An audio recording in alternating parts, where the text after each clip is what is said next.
consecutive hurdle jumps to start the session here. You can see the pattern I have: forward, right, forward, left.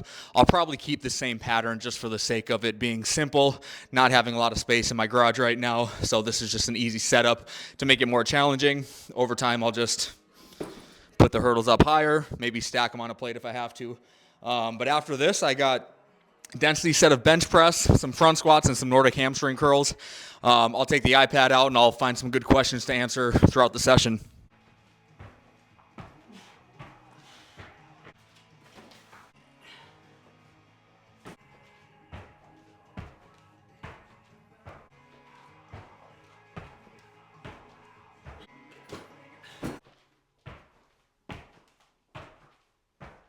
All right, let's find some questions here. Would you count EMOMs as density sets? I would call EMOMs EMOMs, but they can definitely serve like the similar purpose as a density set. I mean, it's density training. Think about like escalating density training. If you're looking to really build work capacity, I think EMOMs serve that purpose. Density sets serve that purpose. I would call it density training, but EMOMs are every minute on the minute. Density sets are a prescribed amount of time where you're trying to accrue a lot of work. What's your opinion on doing a pendlay row from a 2-inch block? Is that something one could utilize as their main horizontal pulling movement for back development? Yeah, I think so. I would have no issue if someone used like a 2-inch board press to be their main upper body pushing movement, just like I have no issue with someone using a 2-inch block to shorten the range of motion on their pendlay row. Yeah.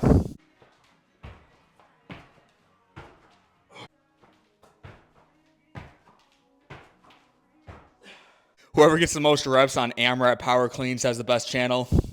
Yeah, I think Blaine's got me on that then. Hey, Cheeks, I saw your comment that you think skater squats are harder than pistol squats. No way, dude. Anybody who can pistol squat can skater squat, but just because you can skater squat doesn't mean you can pistol squat. I don't know where you came up with that, man. Not that I care, I just think that's a crazy take to have, dude. I personally like high rep Olympic lifts. Thoughts? I like high rep Olympic lifts too, so I made that video on the AMRAP Olympic lift or the AMRAP clean test. Yeah, you just have to make sure you're competent with the cleans. Some people will say that kind of stuff is dangerous, but like if you can't perform a rep, you're just gonna fail and the bar's gonna drop. Now, obviously, there's like gross incompetence. Someone can hurt their wrist, the bar can drop on their thigh or something like that, but like if you're working with a group of people who are relatively competent, they know the positions they're supposed to hit, they know how to bail, they know how to perform the movements safely, there's no risk associated with doing like an AMRAP set or like a set of 6 or a set of 8 on cleans. Now, that wouldn't be like a main thing that I do frequently, but it's definitely something that you can do every once in a while. And there's very low risk associated with that. Like I said, I think it's a great way to like maximize anaerobic power in terms of neuromuscular efficiency, rate of force development, and also maximize anaerobic capacity in terms of like ATP production via glycolysis. So yeah, I think high rep Olympic lifts is great every once in a while. I was wondering how you go about writing your scripts, assuming that you actually use them. You're incredibly articulate and never skip a beat when explaining concepts. Well, I appreciate that. I'm not articulate at all. That's why I have so many like jump cuts in my videos, so the way I go about writing scripts is there's some things that I'll write verbatim that I know I want to say verbatim. Most of the time I write down bullet points of like talking points that I want to hit. I stand in front of the camera, I hit record, I have my computer screen up, kind of go through that list of talking points. I'll kind of say different things different ways several times, and then I'll just let the camera keep rolling, and then when I go back and edit it, I kind of choose which sentence I liked the best in the way I phrased it, and that's the one that I put in the video. So I'm not an articulate person, and then people wonder how I can like teach, and the reason I can teach and talk about these things in a little bit more of an eloquent way is because it's such an informal setting for me. I make it informal. I'm not standing up there like giving a formal presentation. I make it conversational. I'm really laid back. So then when I'm talking to somebody in person about these concepts, then I can be a little bit more eloquent. But when I'm trying to like give a monologue, I'm not good at that stuff. And I actually think that like doing these YouTube videos has made me worse at it, because I have the luxury of screwing up my talking and then going back, editing the things that I said poorly out. So yeah, that's how I go about writing my scripts. I just kind of have like a framework of bullet points that I want to hit, and then I say it a bunch of different times, and I choose the ones I like the best to put in the videos.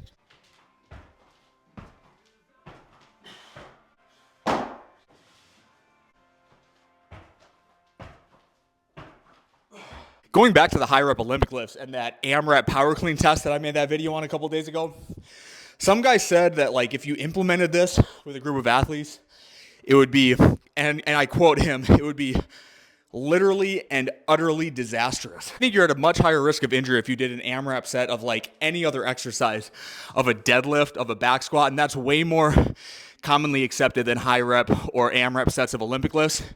Like I said, with the Olympic lifts, I set the parameters where you should be pulling off blocks and you should power every rep to eliminate some of that stuff. If I said you could full clean every rep, you're doing an AMRAP set of cleans and front squats. That's where you're going to get much more of like a grindy, higher risk associated with that kind of stuff than if you're powering everything and you're catching it in a quarter squat. You have to pull the bar high enough in order to complete the rep. We're in a full clean, yeah, you still have to do that, but you don't have to pull it as high. You can drop under, catch, sit in the bottom, bounce out of the hole, drive up, grind up. And then if you complete it, you're going to think, well, I can do another rep. And then that's when you race the bar. You race the bar to the bottom. You don't pull it high enough. You don't get your elbows up. You hurt your wrist. The bar drops on your leg or something. And then same with pulling from blocks. You're just eliminating some of the risk with like a lower back strain if you're pulling off blocks because of the range of motion is a lot shorter. So like you're at a much higher risk of doing something like an AMRAP set of back squats where you start good morning the bar up. And I'm not even saying that's dangerous because it's not. For the most part, it's not. But that's much more dangerous than like an AMRAP set of power cleans where you're pulling from blocks, the range of motion is short, and you're powering every rep. So yeah, that guy's full of shit.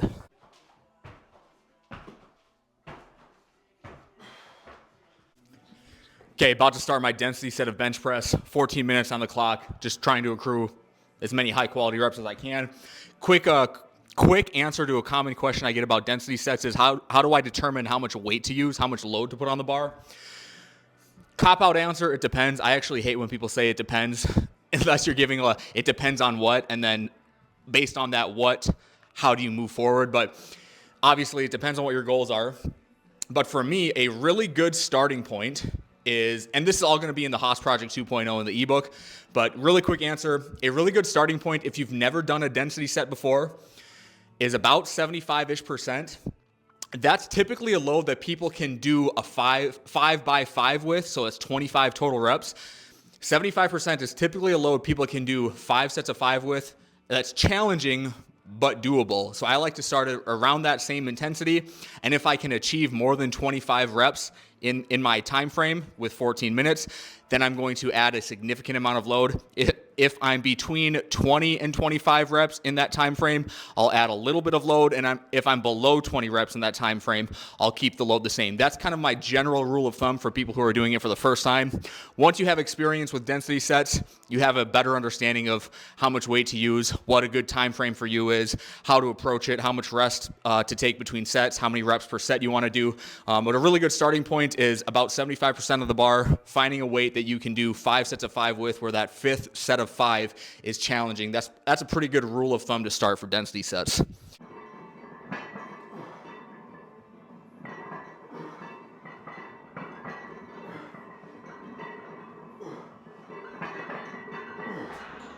I'm capping all of my sets at 5 reps again like I did with the squat the other day. And the reason for that is because I don't want to push it too close to failure to the point where now I'm on like set 4, set 5, and I have to hit singles and doubles. I probably could do, I don't know how many reps I could do with, what is this, 290, I think? I don't know what I could do with 290. I could probably hit a set of 12, maybe 10. I don't know. I'm capping them all at 5 just so I move the bar well. I don't have to take much rest in between sets. With that said, let's go.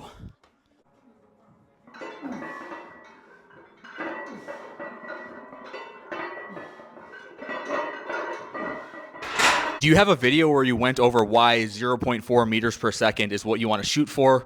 I remember hearing another coach mention peak power output was around 0.9. I briefly talked about it in some other of these like training videos with Q&As. I'll make a more specific video on it. That's actually a good topic to talk about. But essentially it's because I want to train within a reasonable proximity to failure, and 0.4 meters per second, if I remember, is about 90 to 92 90 to 92% of relative intensity. So I'll go over what that means in another video. But it's kind of it's a good proxy for close enough to failure, but not too close so you can't repeat it a couple of times. It's kind of the short answer, but I'll make another video on it. If you haven't followed me for a very long time, but you're starting to follow me now, you'll see that I'm a proponent of using the effective reps model to guide training. So it all stems from the effective reps model from Chris Beardsley. So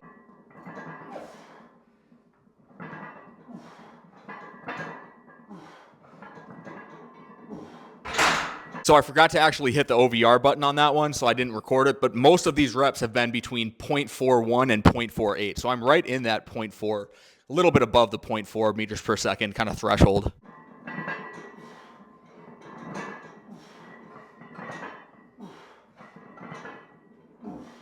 0.36 for that last rep. Will I ever perform good mornings? I haven't for a long time. I do like good mornings. I just haven't, recently I haven't found them to be a priority for me.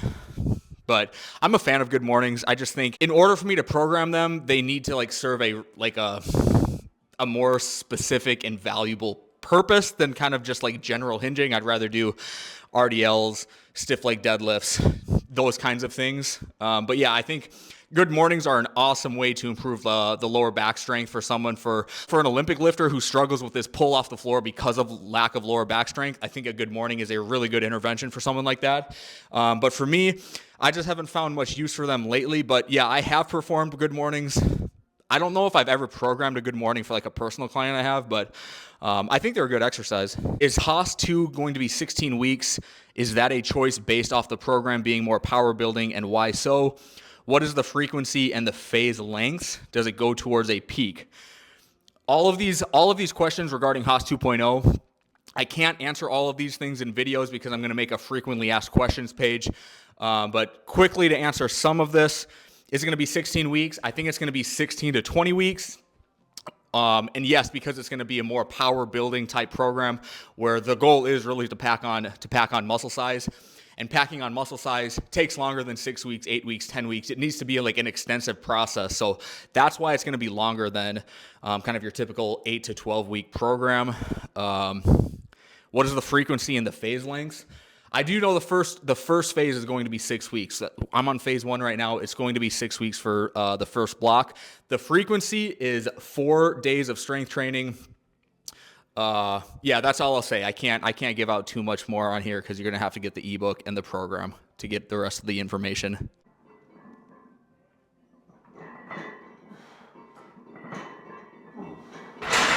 All right, I got 20 reps done in about 9 minutes, so 5 more minutes left.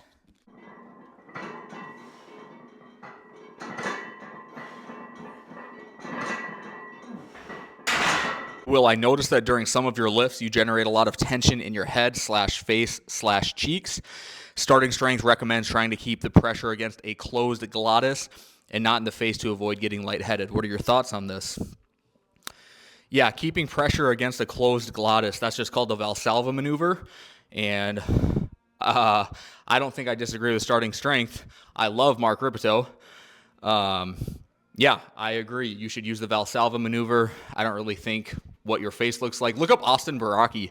Some of the faces he makes when there's a meme of Austin Baraki doing a deadlift with his eyes like bulging out of his face. I don't think that's an issue. I think that's actually a sign of using the Valsalva maneuver and keeping pressure against the closed glottis. So that's my answer. I love that Will can be seen as unscientific by some people. Meanwhile, his entire gym setup encompasses the full force formula, mass times acceleration. Yes, I agree. Hey, Will, have you stopped doing jerks lately, and do you ever perform push presses? I can't do jerks in my garage because the ceiling is too low, so in the winter when I can't lift outside, I can't do jerks, I can't do snatches. I'm not lifting on campus very frequently, so I'm not, I just can't really do jerks and snatches right now. So in the winter, I can only clean. But once the spring comes around, snow gets melted, and I can go back onto my patio and lift, I'll start doing jerks and snatches again. So that'll probably not happen until April.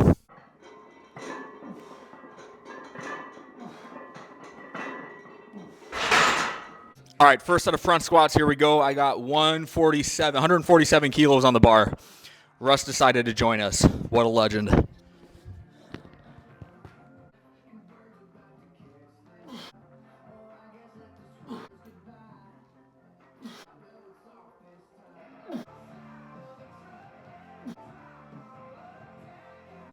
How come you don't program upper body pulls that much?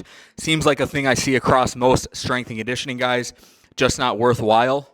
Yeah, I've sort of talked about this in go look at my video called like exercise tier list or something like that. I think that's what it's called. But basically, upper body pulls is gonna deadlifts, RDLs. Anytime you're holding a weight in front of you when you're bent over, like in a deadlift, an RDL, any Olympic lifts, anything like that, is gonna train the same musculature as things like a pen lay row, a pull up, like upper body pulling exercises. You're getting the same musculature trained doing those exercises. Therefore, I mean, it's worthwhile doing. I do pen lay rows, I do chin ups.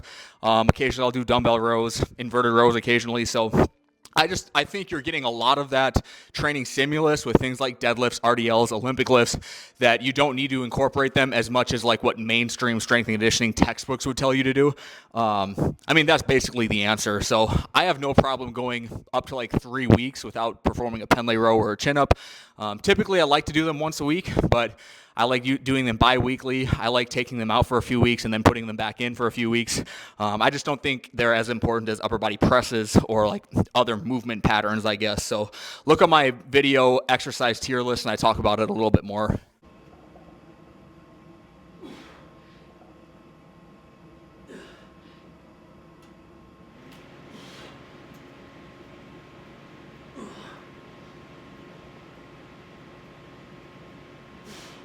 Could I program Olympic lifts into raw strength days, or would my CNS fatigue before I get into the strength building portion of a workout?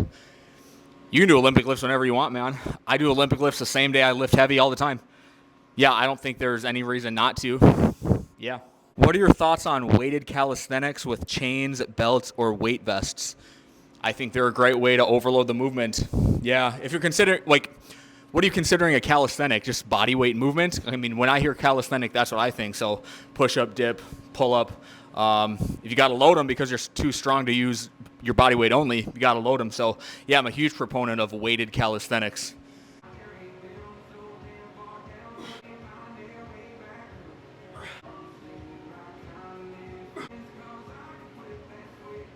All right, last thing of the day here is some Nordic hamstring curls. I wouldn't be surprised if, as I fall down, Russ comes and licks my face. Oh, he wants to get away from me.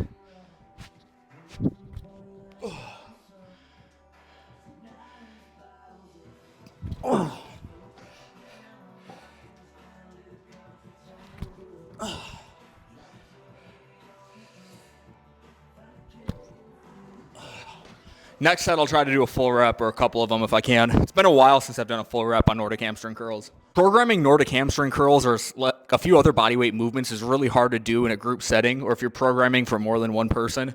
Just because, like, a Nordic hamstring curl for someone who weighs 175, like a cornerback, isn't very stressful unless they're doing full reps compared to someone who's like a 300-pound offensive lineman who falls as soon as they get to, like, what would that be, 80 degree, no, it'd be 100, like 110 degrees of knee flexion. They're going to fall. I don't know. I struggle programming these sometimes for people because it's like the stress of a Nordic hamstring curl is not going to be the same between two different people, which also makes it a really easy way to scale up. Because if you can do an easy rep with like a 5-second descend, well, shit, now try to go a little bit slower or try to do a full rep. If you can't do a full rep, but you can really control yourself on the way down, give yourself a little bit of a boost with your hands to like an assisted push-up. And then once you get to the point where you can start to pull yourself up with your hamstrings, get there, and then easy way to progress. Jeez. And if you can do like a set of 5 on full reps, start loading it. Hold a weight in front of your chest. Go single leg. I've done single leg Nordic hamstring curls, and I look like an offensive lineman. Once I get to like 110 degrees knee flexion, I just drop. Oh, I had to use my hands.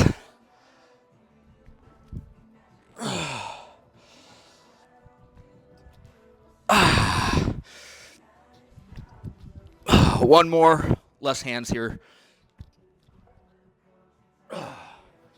Anyways, guys, that's all I got for the lift today. I appreciate you watching and tuning in. Put some more questions in the comments for me to answer. I'm really backed up on questions, so if I haven't got to your question that you posted like a week ago or something, I apologize. Put it in there again, and maybe I can get to it next time.